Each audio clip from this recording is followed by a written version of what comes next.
In this short video, we are going to reset EX2700 Netgear Range Extender device. It's simpler than you think. Locate the factory reset on your Netgear extender on the side or back of your extender. Take a small pin and press in that hole and you will notice that the LED lights on the extender begin to change. The extender will power off and it can take a few minutes to boot up again. Now it's time to go to your computer or laptop screen, and what you will notice is that the extender has been disconnected, as after the factory reset you had to set up the Netgear extender again. Go to my Wi-Fi X.net if on Windows device or my Wi-Fi X.local if on Apple device. In case using an Android device, go to 92.168.1.250.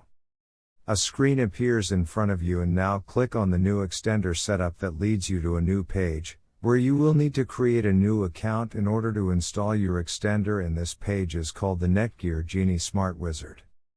Now fill in all the necessary details such as a valid email address, password. Before heading ahead into the video, in case you are facing any issue with your Netgear Range Extender device, get in touch with our Netgear experts. And once you are done, click on the next button.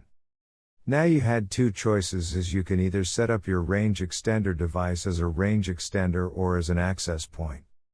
We are going to click on the range extender, and then it will scan for the available networks and give you a list of all the networks available. Click on the network that you wish to extend. In my case, it's Netgear router. And then it would ask you for the password of your network, and all you will need to do is fill in the password of your existing network. And click on the next. In case if the Wi-Fi password that you just typed in is correct, then your extender will establish a connection between your extender and router. It also allows you to use a different password or use the same password or none at all. If you choose none at all, then anyone will be able to connect with your Netgear extender. I am gonna choose a new password. My Wi-Fi extender name is Paul's. You can choose any you like. Now we are successfully done with setting up our Netgear EX2700 range extender. Now go to our taskbar and connect to our newly set up Paul's range extender. And open up our browser, and Google appeared, which means our extended network is working. Thanks for watching our video, and do not forget to like, share, and comment on the video, so that you never miss any video from our channel.